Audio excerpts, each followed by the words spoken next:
Christmas Day, 1776. New York City has fallen. The year-long crusade for its liberty has ended in ruin. Pursued by the British forces, George Washington and the Continental Army have fled across the countryside. With the redcoats around every corner and a brutal winter biting down, General Washington contemplates the unthinkable, going to New Jersey. In one night, he will sneak the entire Continental Army into Trenton and strike one of the most daring blows of the entire Revolutionary War. This is the crossing of the Delaware, and this is its story. Hello and welcome back, ladies and gentlemen, to the Historical Humans podcast. My name is Justin Woods, and I'm joined today by my fellow co-host, Coleman. And today, in honor of the Christmas holiday, which is going to occur just a few days after this episode goes live, we decided to talk about... For those who don't know. Wanted to talk about one of our favorite Christmas topics. We are getting very festive around here, even though neither Colum nor myself are wearing anything festive because, golly, we are talking American politics, so black is the color of choice. We are talking about George Washington, the greatest general in American history, against one of the most strong, handsome, tough foes in the British Army. There it is. I was going to compliment you for, paying it forward on George Washington like that, well dressed as a Brit. Yes. But right there, I have to take it all back for that ending there. Yeah. No, this is an episode in which we see the Patriots, the Continental Army, face off against the Brits during the American Revolutionary War. The Americans are in open rebellion against King George III of England. The Brits, the Redcoats, are fighting the Americans, trying to take over their population centers. Yep. And this is something that occurs during the first year of the war. America had just declared its independence and the war has just begun, and it's almost immediately gone sideways for the Americans. Despite how hard fought they are at New York, it's been nothing but a string of defeats. They continue to lose ground. They continue to push back. And the British just keep advancing. And so this crossing, what we're going to talk about here tonight, it comes at the most pivotal moment for the infant rebellion that is the American Revolution. If Washington fails here, the revolution is dead. I'm going to say something really controversial here, and I mean it in good faith. Yeah. But George Washington did not win many battles during the American Revolutionary War, and there are scholars that would argue he won none.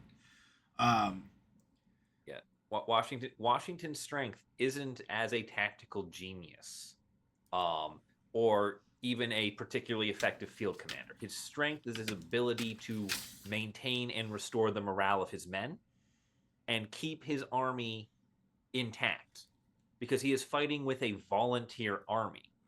So the ability to get these people to continue to show up day after day, defeat after defeat, is where his power lies. He is not good at fighting. What he is good is at being a cockroach. The British literally cannot squish him, no matter how hard they hit him with a mallet. Well, and it will not go down. The other thing too is Washington had some of the best leadership capabilities of anyone in America at the time. The man was truly a gentleman and really had a great mind for seeing the tactile side of things. He was very, very, very smart in that regard, but this was one of the interesting parts because over the course of the first year, the Americans really were not having much luck. They were struggling. They didn't have as many arms or munitions as they needed. The British, on their end of things, like any good oppressive army, didn't really bring a heck of a whole lot of their own soldiers. Oh, no. Instead, they hired out a bunch of mercenaries known as the Hessians because they're from what is it, the Hesse region of Germany? Yeah, it's a Hesse. hyphenated thing, and like the first part is like Hess, and the second part's something with a K. I saw it once. I did not think to write it down at that moment, but yeah, it's from one of the many Germanic states. Is primarily where the Hessians come from, but the term itself during the American Revolution refers to any and all Germanic mercenaries that are brought over because Britain is bringing them over by the boatload.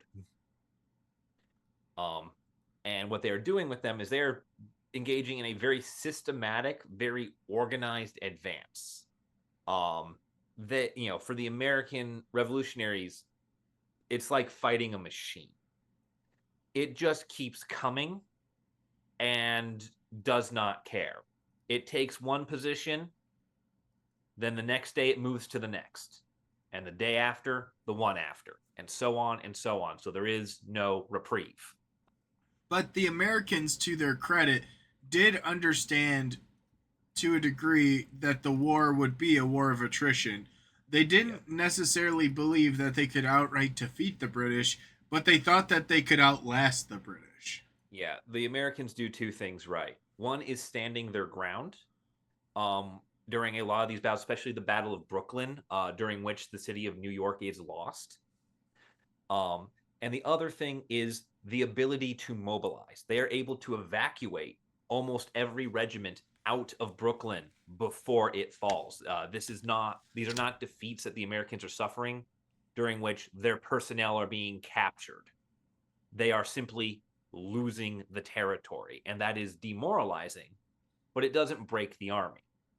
Yet when we get to December of 1776, it may as well have.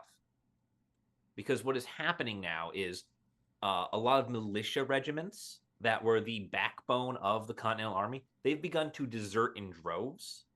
And the ones that haven't, the ones that have like conscripted themselves, their conscription is only for a year. It's only good till year's end.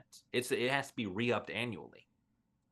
So if George Washington does not achieve a success, he does not find a way to convince these people that the war is winnable, that the British can be defeated, come January 1st, he will have no army.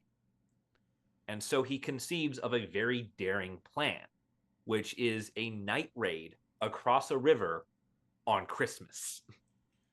A river, mind you, that is in a cold, temperate climate that oftentimes is known to have ice flows, aka many icebergs in it, going along the river.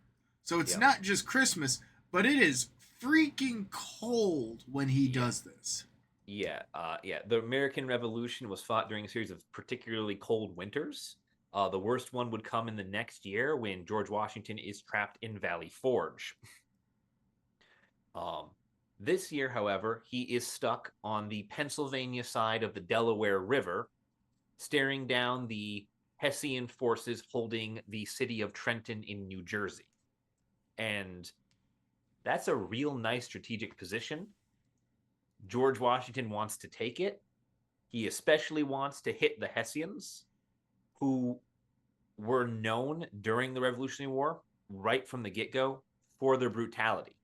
The Hessians did not speak English, they spoke German. They had no ties and no sympathies for the colonial population. And because they're mercenaries, they have no regard for the state of how they're leaving things. It doesn't matter if America has an economy or a population after this war.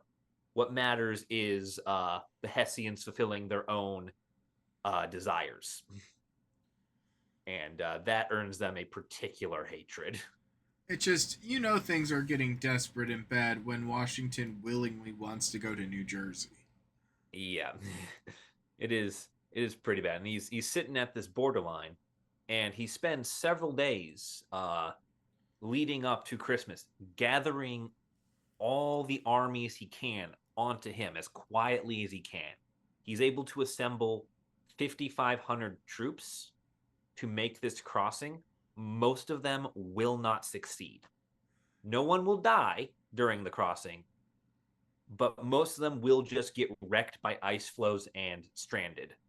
This man needed an entire army of people just to feel safe crossing into New Jersey. Let's just Yeah. let's let that sink in real quick.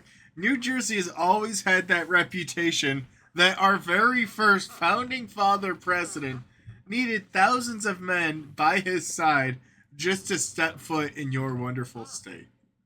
Yeah. Yeah. I'm not gonna have any people, any friends in New Jersey after this. No, no. He came with an entourage. uh, Yeah. I Yeah. mean, the New Jerseyans are tough. He knew he was gonna go into a fight. Yeah. Oh yeah. And the New Jerseyans, for their credit, we'll get to them later. They are making life hell for the Hessians, which actually, Washington doesn't know about, but it does greatly aid him during his attack. He's planning to attack Trenton. His initial plan is he's going to land his troops 10 miles north of Trenton and march them overnight into the city while the Hussians are celebrating Christmas. Oh. And he's going to attack them the morning after their Christmas celebrations at dawn. So a And bunch of Germanic people the day after a big holiday in which much alcohol and cider will be consumed. Correct. yeah, yeah, he's basically is timing this specifically to target the Hessians. Good on him. Yeah. He also has plans to hit the Hessians at other locations, but these do not come to fruition because the men that he had allocated for these other attacks do not succeed in the crossing. And so he is left with the limited goal of attack Trenton. Trenton is important. It's a British stronghold. It's held by these Hessians.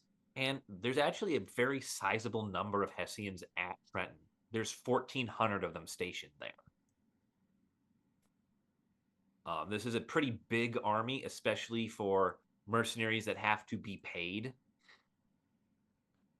And this defeat of the Hessians is everything Washington needs. It's the most hated part of the British army. It's a daring, very publishable maneuver. It's something that will dazzle people if it works. And if it doesn't, well, at least he used the army while he had it.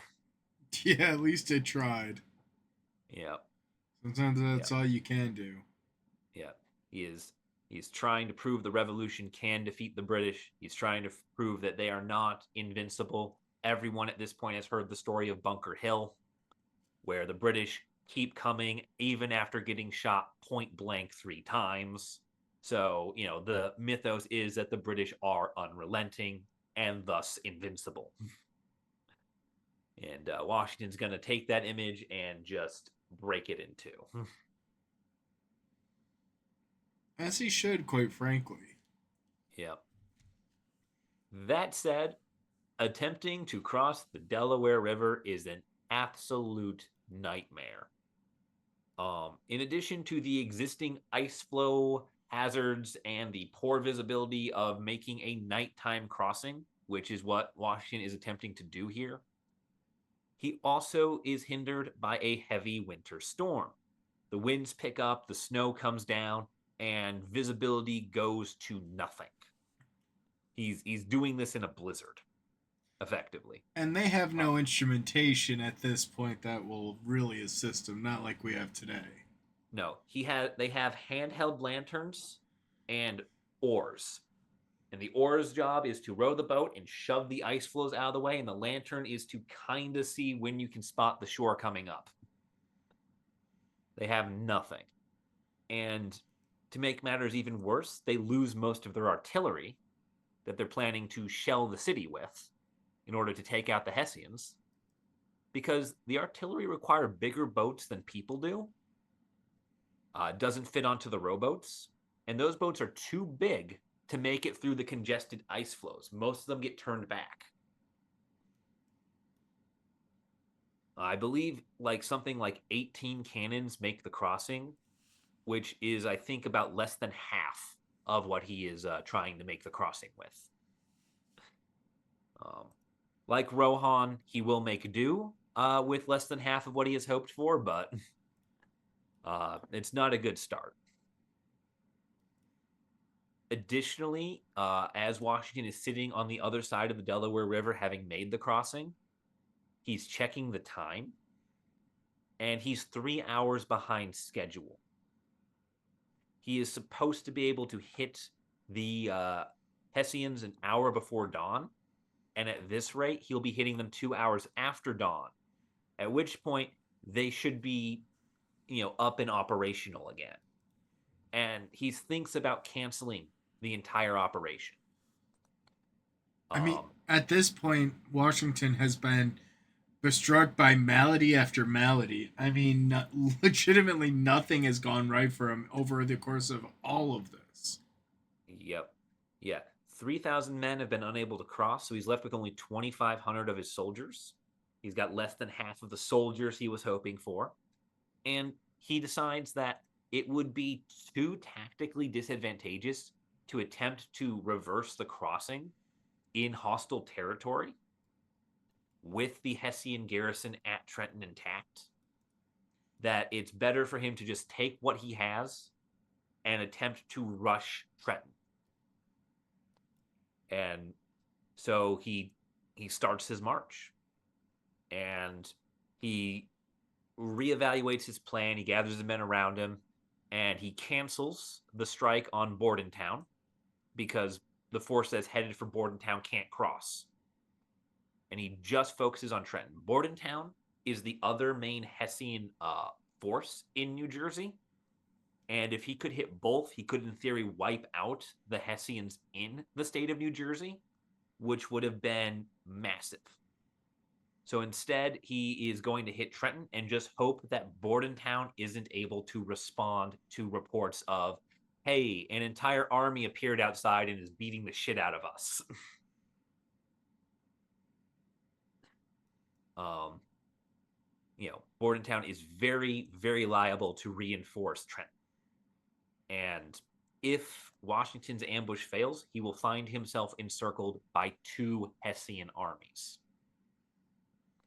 This is not a good position to be in. The Hessians are effectively what gets portrayed as the bad guys in The Patriot, the evil cavalry master. That attitude is very much how the Hessians were. They were the sort to run down surrendering troops. These were not nice people. They did not really take prisoners. No, and I think it's also kind of important to highlight too that at this point the Hessians are one of the preeminent fighting forces in all of Europe because by this point the 30 Years' War had been occurring. There had been multiple wars in which the Prussians and Germanic states had been warring back and forth. Yeah, yeah, yeah. Effectively, the Germanic peoples have the best infantry in the world at this time. The British are the only thing that comes close, but the British choose to focus more on their navy and have the most impressive navy on Earth. So you have the most deadly infantry in the world and the best navy the world had ever seen, trying to destroy you. This is very dangerous.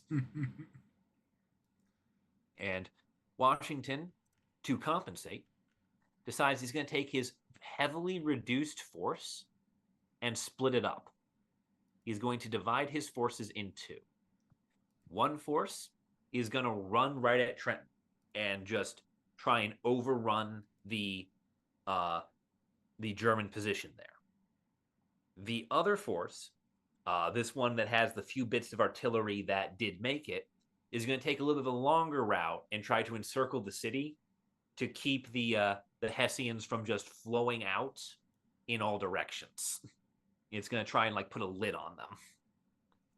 And Well, this is a very tactically sound plan.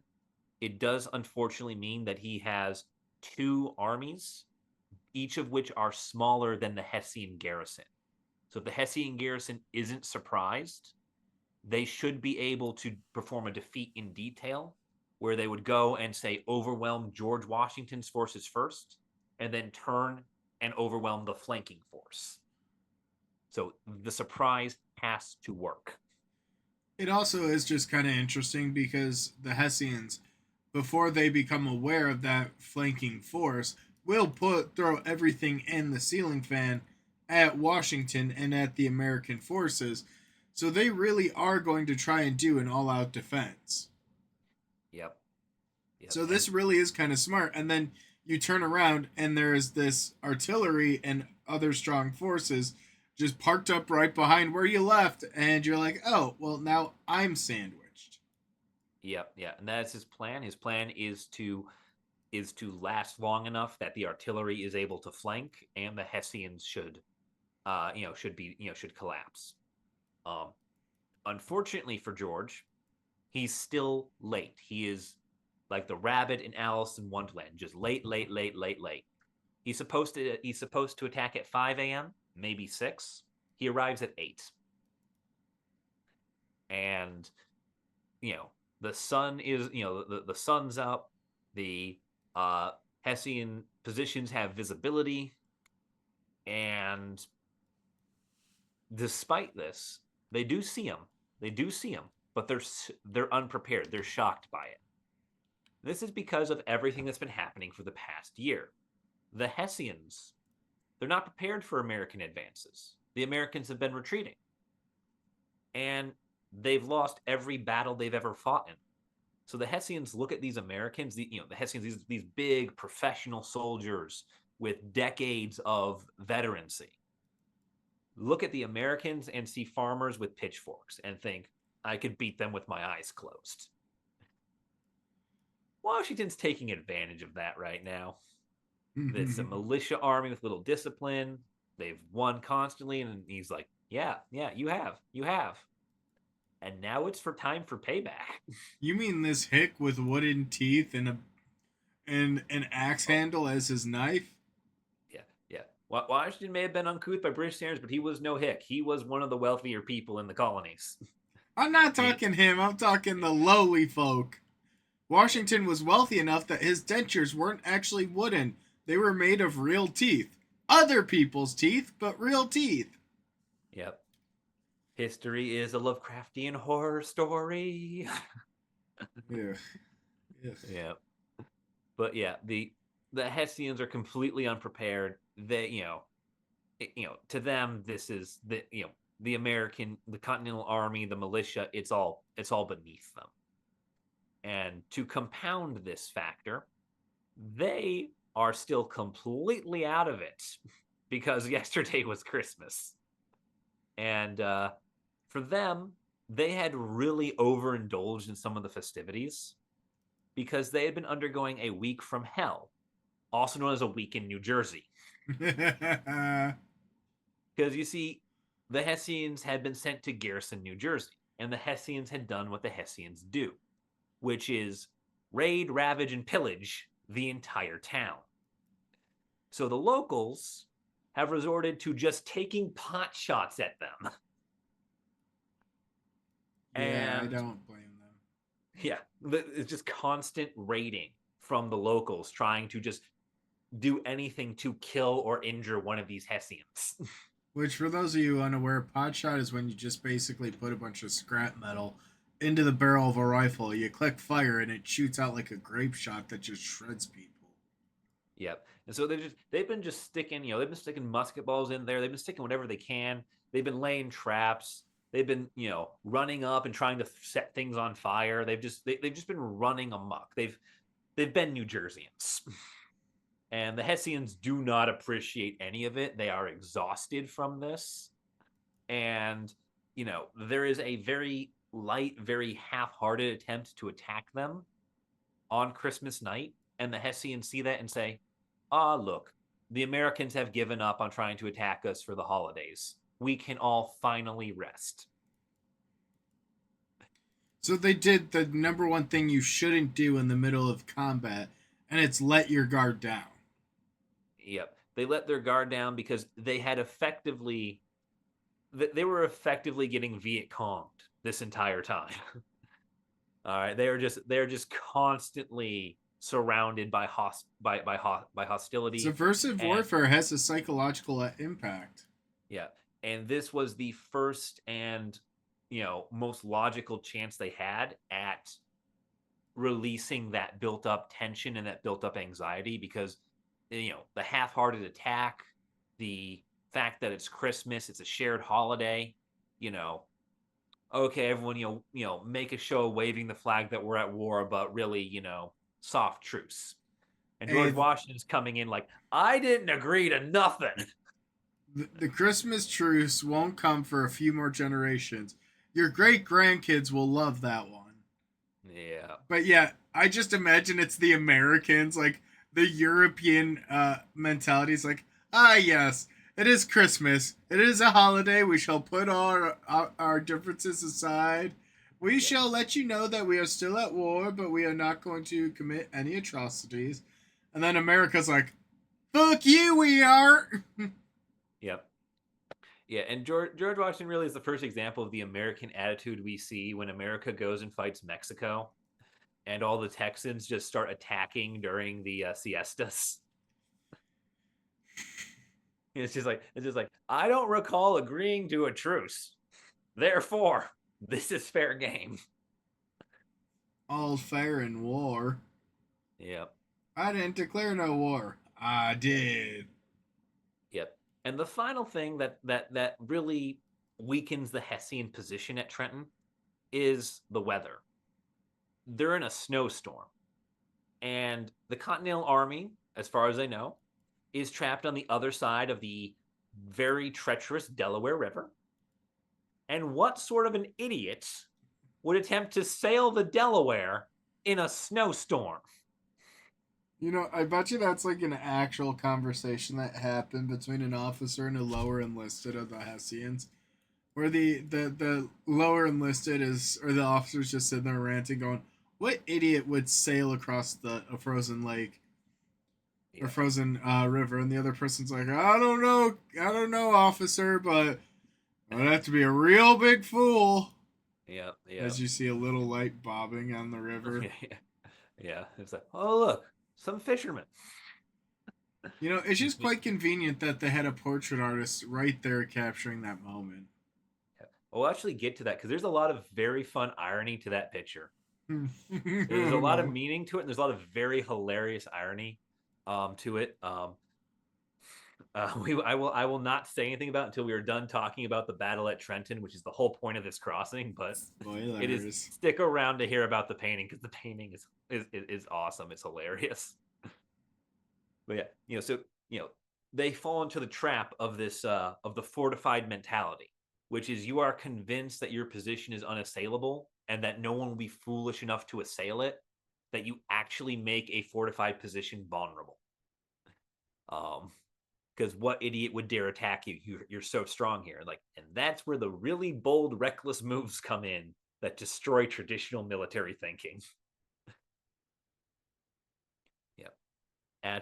But anyway, at 9:30 in the morning, Washington gets the signal that his flanking force is in position. He's surrounded the town, and this is the moment of truth. He's very, very late.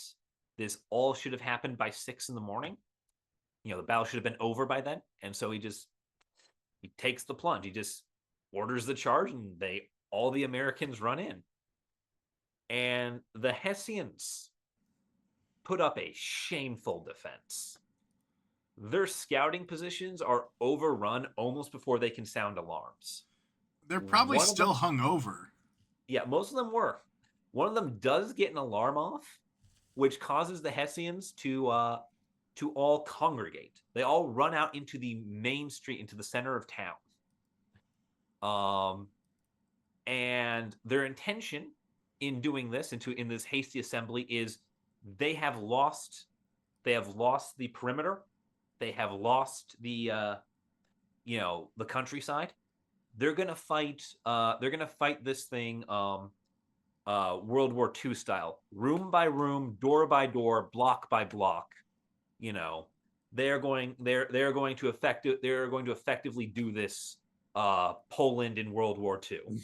The Just Hessians every are. inch for every inch is going to be a carpet of bodies and blood. Make you bleed for it. Oof. However, Washington's artillery is waiting for this. And as soon as a large group of Hessians gather, they just start launching shells into it.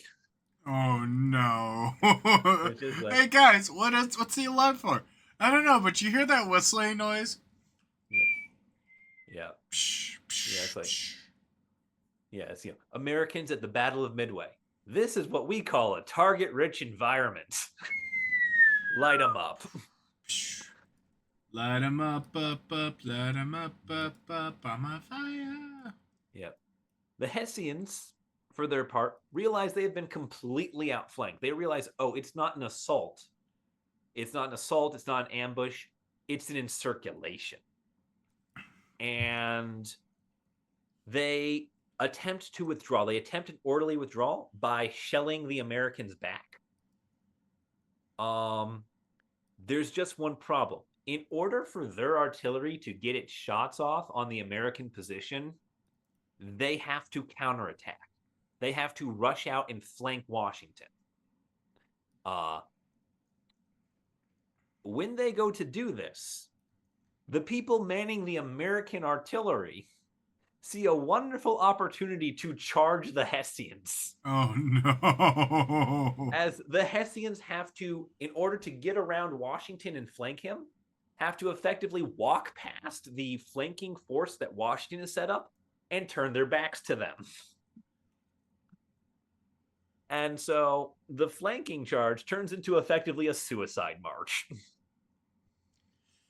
Wow. They charge out to flank and they just find all the Americans just sitting there with guns going, you want to do this? The entire Flynn Rider scene. Yeah. Yeah. The Hessians, for their part, they understand that covering this retreat is the only way to save the remaining forces. This charge is the only way to save the bulk of the Hessian garrison. So they go to fight. At which point, the Americans do something that gets very famous throughout the Revolutionary War, that become known for. They start shooting for rank. They immediately begin just targeting the officers who are giving orders because the Hessian forces are confused. Half of them are retreating. Some are just outright fleeing. The flanking force doesn't know which of the two American armies it's supposed to hit right now. And shooting the guy with the big fancy breastplate and the hat and all the strings and medallions, he's a very Hessians, these Germanic troops, they have a lot of decoration on them, especially the officers, especially the ones that have commendations. They Hey, are very hit the flashy. shiny They are ones. very proud. Hit the shiny ones. They're the targets. 50 extra points for any of the shinies you get. Yep. They had a thing. There's a little like half breastplate they had, like it looks like a big metal bib, and that was a designation of rank and importance. That it was a sign of authority for them. It's like when only 1 in 10 men have that, you just start shooting those ones because those are clearly the ones that are dangerous. That also is a fundamentally very American thing to be done, where they just immediately see something targetable within a uniform. Yep. And just take full advantage of it without any question. Yeah. It's one of the things of just like you're an enemy combatant, and you're clearly the smart one. Therefore, I'm going to get rid of you first, as opposed to what is the British mentality and even the German mentality at this time of gentlemanly warfare, where the people who die in the battle aren't the important ones directing everyone to die in the battle. Those people have a little immunity truce pass, and the Americans go, yeah, but I can get rid of you, and then your army is worthless. Yeah, we really didn't play by any sort of old boys club or any sort of old rules of engagement. Yeah. Yep. Heads, snakes. There was a pretty good skit about it done by a group called the Whitest Kids You Know, where it's like the British and Americans lining up against one another, And the Brits are trying to be like, it's our turn, it's our volley, and the Americans just keep shooting. They're like, but old chap, no, no, no, we get two volleys now. And they just keep shooting them. And by the end, the last British soldier just runs away. He just Yeah, drops his gun and leaves. yeah. The Brits trying to call for a ref. Whereas, Yeah. yeah, the Americans, they did not play by the rules. No, no. They had to. Because if, going muzzle to muzzle with redcoats is suicide. You cannot win this war doing that. Bunker Hill proved it. The loss of New York City proved it. You had to be creative, you had to be daring, and you had to do the things that the British were unwilling or unable to do. I And mean, let's look at this point, too, with the Battle of New York City. What the British did to Nathan Hale, who was, what, 15 at the time? 16? yeah, something like that. He was a kid.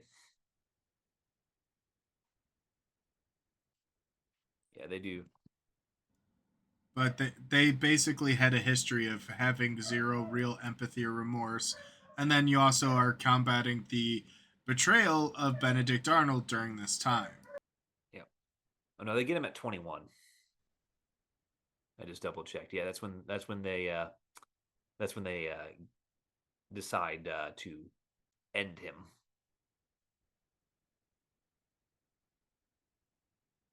But yeah, no, Gotta it's love when they make a young kid swing from the gallows, though, right? please stop. Anyway, Being very anyway, sarcastic for those of you who are unable to discern it. please no. He's like, please no, please. We're in New Jersey, please. But the Americans did eventually win, which is incredible, quite frankly. Yeah, yeah. The Americans have a total victory here. Um, at the Battle of Trenton, uh, they kill 22 Hessians. They wound 86 of them. So they've downed, 110 out of 1,400 troops, and they've won the battle.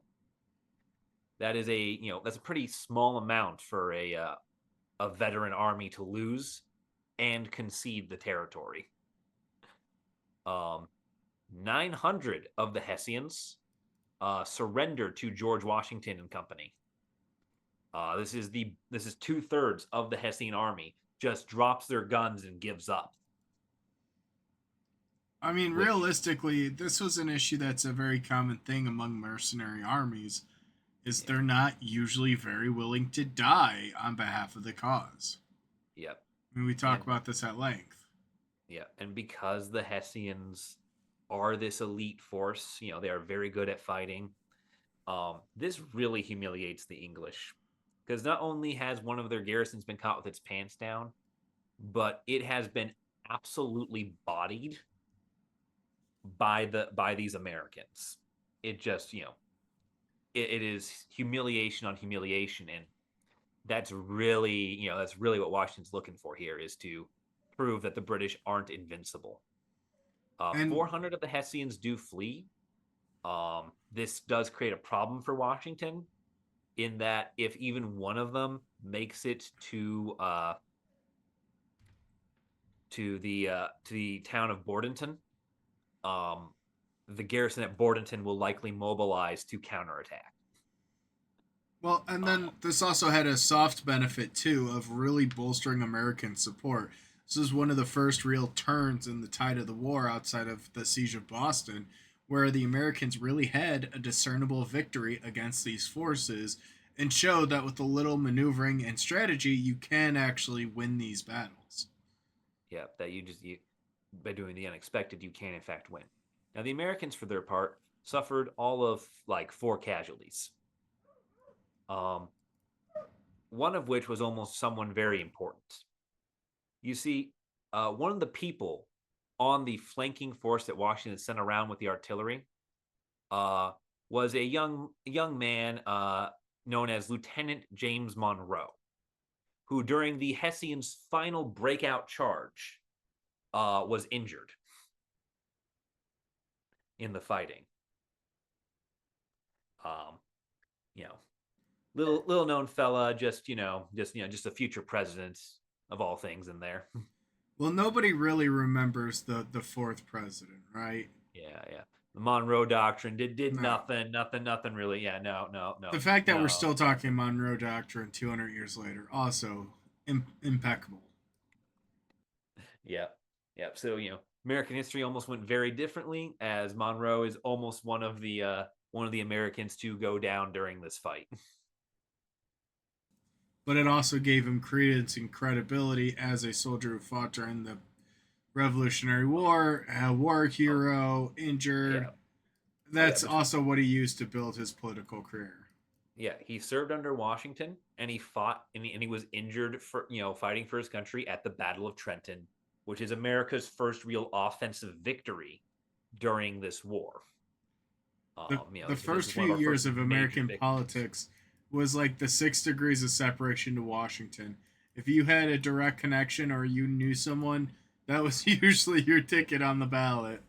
Instead of 6 degrees to Kevin Bacon, it's 6 degrees to George Washington. Pretty much. Yeah. Oh God. Yeah. Unfortunately for Washington, though, at the Battle of Trenton, his victory is short lived because of those 400 men who have escaped, and because of the fact that 3,000 of his men are still stuck on the Pennsylvania side of the river. He is forced to withdraw from the city almost as soon as he takes it, almost as soon as he liberates it. He doesn't have the men to hold it. Most of the artillery he was planning to fortify this town with didn't make it. Uh, the Hessians have escaped to alert the other Hessians and further British command to American presence in Trenton. So he does the next best thing. The Hessians have fled in total disarray. So he decides he's going to loot their equipment. They've got cannons, they've got 1,200 muskets, which means that only 200 people got away with their guns. This is You know, also just massive for the fledgling Americans who, at this point, hadn't started receiving the French support like they would and really struggled to acquire enough weapons and gunpowder to fight. So, getting an entire garrison's worth really was life changing. I mean, you had the whole Knox's Trail as well with the taking of supplies from Fort Ticonderoga. Like the early Continental Army had really been struggling to have enough supplies to even continue fighting. I mean, yet alone winning battles, no, they were struggling to even continue the fight. yeah, and 1,200 muskets at this point. That is enough to field. Assuming all other things being equal, that's enough to field a brand new army. That's an entire new army's worth of weaponry right there. Which for a revolution that's going to stake its survival on mobility and um uh what's the word, guerrilla tactics, having an additional field army is amazing. So morale plus supplies really made it a big thing. But even though realistically the strategic value of taking Trenton was truly irrelevant, I mean, the news of the Hessians' embarrassment spread far and wide, which is amazing. Yep. Yeah. When Washington gets word back to Philadelphia about what he's done, um they start publishing it any way they can, anywhere they can, and start distributing the story as far and wide as they can, because this really ramps up the patriotic fervor back to the levels it was when the Declaration of Independence was signed. This cements Washington as a national hero. It breaks the mythos that the British are, in fact, unbeatable. It proves that the worst of them can be, bested, and the, you know, people begin to flock back in. Conscriptions re-up. Militia companies that had deserted quietly re-enter service. New blood flows in, and the revolution is back. But more importantly than any of that other stuff, he did one important thing, and it's my favorite. He tricked the British. Because just a few weeks afterwards, he would recross the Delaware as a feint in an attempt to lure the British soldier forces out, in an attempt to lure them out, and they rushed to face him. They were eager for revenge, and they were not going to wait for another opportunity to try and recapture this man. Yep. And also, the British were very much afraid that if, with Washington crossing the Delaware a second time, that if they stood by, if they held their positions, he would just do what he had done the first time he crossed, which is encircle one of their garrisons and break it. And so they all start pouring out, Trenton, Bordenton, a couple other places. They pour out to try and hit him. Except he has absolutely no intention of fighting them. His goal is to draw them out of the cities. Hmm. Call an And ambulance, but not for me. and this is where the Battle of Princeton comes in, which is another major American victory in which Washington has effectively baited most, if not all, of the British forces in the state of New Jersey into trying to run him down. And he just hammers them. It's like, what sort of idiot follows me to a place of my choosing and tries to fight me? I mean, again, at this point, the British were so angry at Washington. By this point, a year in, they were getting tired of fighting. I mean, this entire war would quite literally end up collapsing the British government. Lord North would lose all of his political standing because of this war. Yeah. So the British were eager to try and end it without more additional bloodshed, thus the use of the Hessians. But the fact that they weren't seeing the results either spoke a lot. Yeah. The British want this war to be over. They know to end this war, they need to break the Continental Army. And to do that, they have to get rid of men like George Washington, who is managing to allow the army to constantly, very successfully withdraw from unfavorable engagements. And, they just bait themselves into losses like that. It's just kind of funny too because it's really where the British ego and hubris really take center stage because they really put that ahead of anything else, ahead of strategy, ahead of forethought.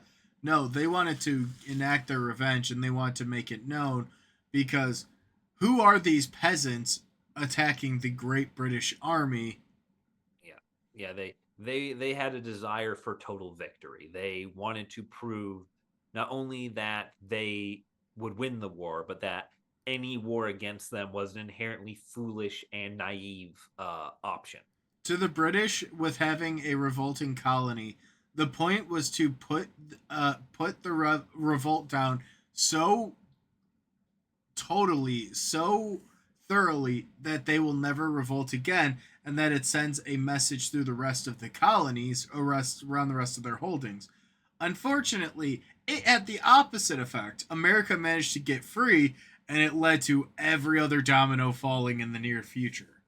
Yeah, it does start a collapse, and you know, Washington crossing the Delaware is the make or break moment for the revolution right at its onset, because if the Delaware crossing fails, if it doesn't occur, if Washington is captured, if the Hessians at Trenton, push them back, then that's it.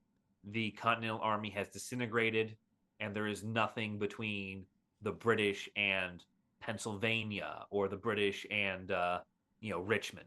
Like, they can just march through. The northern armies will be gone, and then all they really have is the smaller forces that are keeping them busy in the Carolinas. So it just really was a massive change in momentum and the tide of the war. And this was 5 years before the conclusion of the war. So this is very early on. Yeah, this is the same year as the Declaration of Independence. This is the initial hammer from the British coming down on the colonies, and this is George Washington making sure that the colonies don't shatter under that blow. But now we get to talk about the painting, Justin. This is where the painting comes in. Oh, because lovely. this painting has layers to it. Um, it is the the painting is called Washington Crossing the Delaware. Very direct title, of what it's depicting. You know, nothing fancy there. It's painted in 1851, um, decades after the crossing had actually occurred. It's 75. It's like the 75th anniversary of the crossing. Um, and it is painted by a man named Emanuel Lutz in Dusseldorf, Germany. So we have a German painter in Germany painting a heroic image of a man on his way to humiliate German forces, which is that's just a beautiful level of ridiculousness. Now, one of the one of the strange things about this painting is the original is not the 1851 painting. The original was painted in 1849. Um, uh, Lutz was hoping to inspire what's known as the European Revolution of 1848, which was ongoing into 1849, with imagery from the American Revolution. These were a series of democratic reforms that were sweeping through Europe at the time. And the Lutz looked at the United States and said, "Hey, that's a pretty big and mostly functional democracy right now. Um, Maybe we should take some pages out of their book in terms of national identity and democratic changes to our very aggressive monarchical societies." It was early, um, but man, did it work out, especially with the unification of Germany yeah, shortly thereafter. yeah. Unfortunately for Lutz, the original 1849 version burns. Hmm. There is a studio fire, and it is heavily damaged. So Lutz repaints it in 1851 and ships it to New York City, where it instantly makes him. The second it comes to America, galleries are sold out from people trying to come in and see it.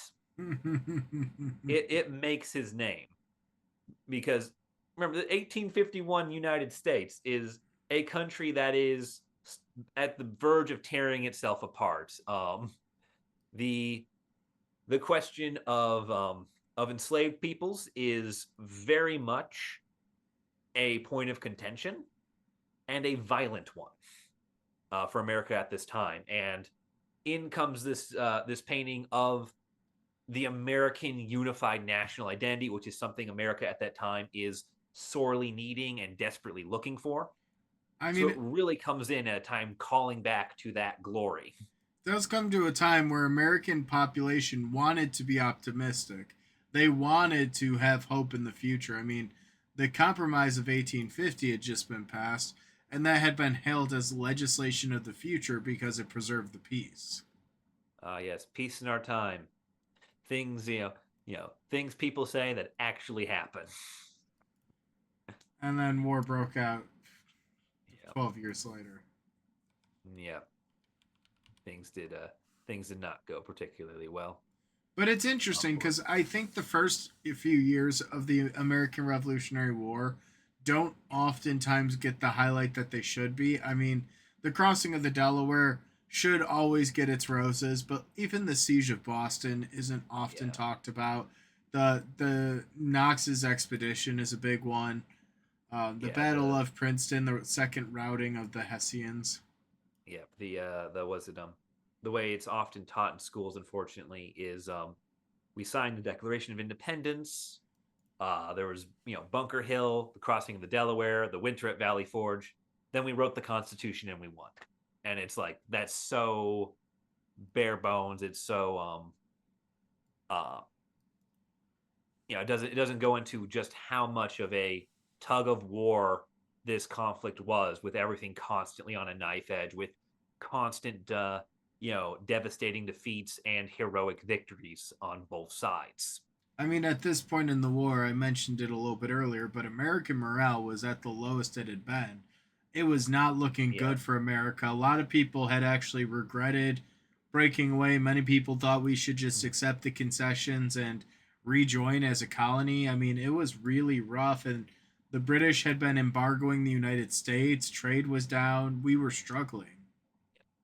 Yep, yeah, yeah. Even though things would get worse in the next winter with Valley Forge, by that time, American morale has solidified, American identity has solidified. This war has set up a level of us and them opposition that the Continental Army is able to endure incredible hardship and remain intact. Whereas if the Valley Forge winter had happened in 1776, we would have disintegrated.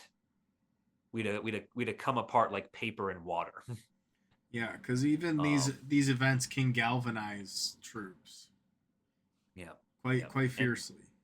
yep. Oh, and one of the fun facts too, with the painting actually about this, is for the crossing of the Delaware, Lutz went out of his way to paint people from almost every colony in the boat with Washington, including as one of his oarmen, an African American, something which was controversial at the time.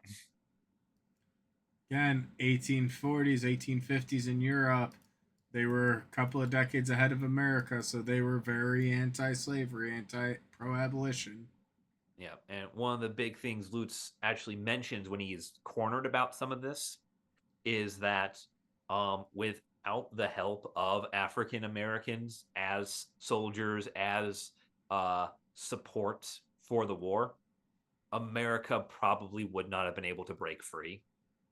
Um, because, this is a major demographic of your population that is contributing to fighting back. And that is a 100% valid criticism on his part.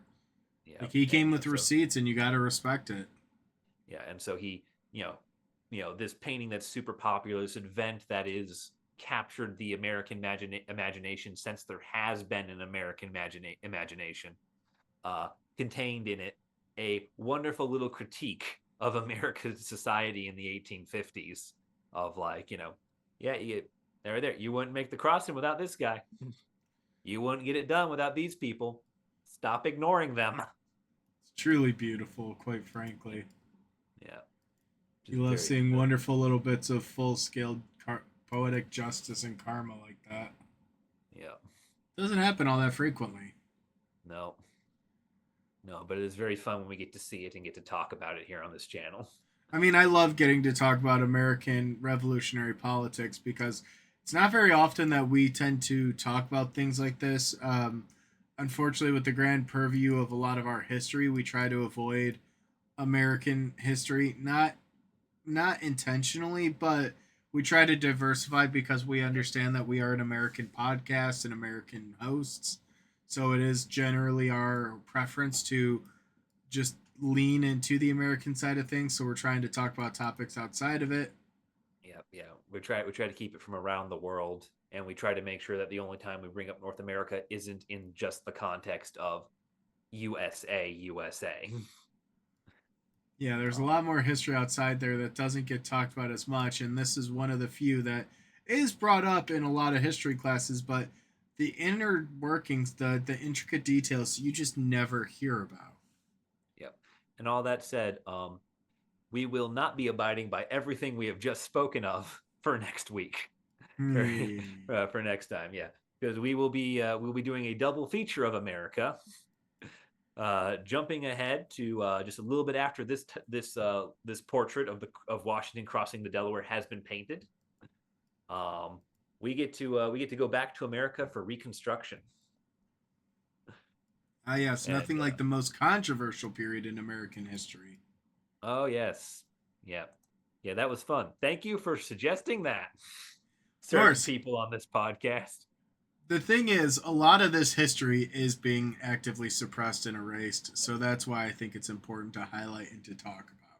It is very important, but please comment with topics you want, so I don't have to listen to Justin. Yeah, please give us Please. viewer comments. I mean, we have enough topics to cover the next 20 years, realistically. But if we have any viewer suggestions, those always take precedent. We will bump Yes. other things off our schedule for it. Yeah, we do bump them up. I last year we had our first ever viewer suggested episode in the H Holmes episode, I believe. Yeah. And so, we do actually listen to your suggestions. So please do not hesitate to leave them. We do very much want to talk to you about the things that you want to hear about in history. But I think that's a great point for us to wrap up this episode and this calendar year because this will be our final episode of 2025. So thank you for spending this year with us. We hope your year has been magical and wonderful and arguably better than some of ours have been. Um, had to throw that in there. But thank you guys for sticking with us. Have a Merry Christmas, Happy Hanukkah, any religious holiday that you are currently celebrating at the tail end of this year. And we will see you guys in 2026 with a fiery episode in the Reconstruction period. Thank you guys for watching, and we'll see you next year.